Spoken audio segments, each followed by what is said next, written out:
കിഴക്കൻ മലയോര മേഖലയെ കീറിമുറിച്ചുകൊണ്ട് മീറ്റർ ഗേജ് പാതയിലൂടെയുള്ള തീവണ്ടിയുടെ യാത്ര നിലച്ചിട്ട് ഇന്ന് 2 വർഷം തികയുകയാണ്. 2010 സെപ്റ്റംബർ 20-നാണ് പുനലൂർ ചെങ്കോട്ട മീറ്റർ ഗേജ് ട്രെയിൻ നിർത്തലാക്കിയത്. വേഗതയും സൗകര്യങ്ങളും വർദ്ധിപ്പിക്കാനാണ് ഇവിടെ ബ്രോഡ് ഗേജ് പാതയുടെ നിർമ്മാണത്തിന് തുടക്കം കുറിച്ചതെങ്കിലും നിർമ്മാണ പ്രവർത്തനങ്ങളാകട്ടെ ഒച്ചിൻ്റെ വേഗതയിൽ ഇഴയുകയാണ്. 4 റീച്ചുകളിലായാണ് നിർമ്മാണ പ്രവർത്തനങ്ങൾ ആരംഭിച്ചത്.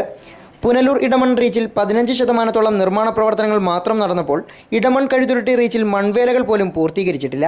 ഭഗവതിപുരം ചെങ്കോട്ട റീച്ചുകളിൽ നിർമ്മാണ പ്രവർത്തനങ്ങൾ പൂർത്തീകരണത്തിൻ്റെ വക്കിലാണ്.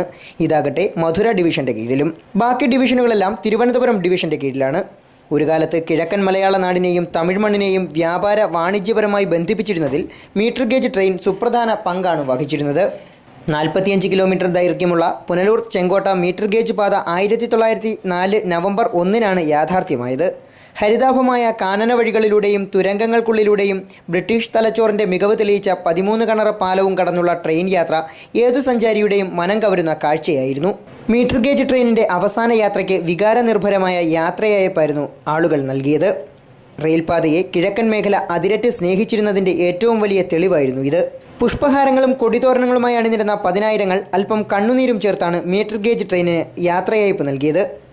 ടിക്കറ്റ് രഹിതമായ അവസാന യാത്രയിൽ മനുഷ്യസാഗരമാണ് ഒഴുകിയെത്തിയത്. പച്ചക്കറിക്കും പൂവിനുമൊക്കെ തമിഴ്നാട്ടിലെ വിലയിൽ ഒട്ടും കുറവില്ലാതെ പുനലൂരിനും പരിസര പ്രദേശങ്ങൾക്കും ലഭ്യമാകാൻ തമിഴന് കഴിഞ്ഞത് ട്രെയിനിലെ നിസാരമായ യാത്രാ ചെലവുമായിരുന്നു. എന്നാൽ മീറ്റർ ഗേജ് നിർത്തലാക്കിയതോടെ ഇവ മലയാള മണ്ണിലേക്കെത്താൻ ബസ് ചാർജ് ഇനത്തിൽ നല്ല തുക ഇവർക്ക് ചിലവാകുകയാണ്. അതുകൊണ്ട് തന്നെ ഇവ തമിഴ്നാടൻ ഉൽപ്പന്നങ്ങളുടെ വിലക്കയറ്റത്തിനും കാരണമായി. ഇതുവഴിയുള്ള ബ്രോഡ് ഗേജ് ട്രെയിനിൻ്റെ വരവിന് പ്രതീക്ഷയോടെ നമ്മൾ കാത്തിരിക്കുമ്പോഴും അധികൃതരുടെ അനാസ്ഥയാൽ നിർമ്മാണ പ്രവർത്തനങ്ങൾ ഇഴഞ്ഞു നീങ്ങുകയാണ്.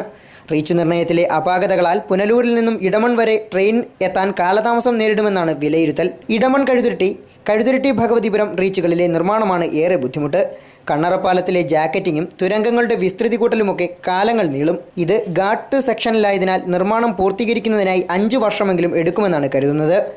21 വർഷത്തോളം എടുത്താണ് കൊല്ലം ചെങ്കോട്ട തീവണ്ടിപ്പാത നിർമ്മിച്ചത്.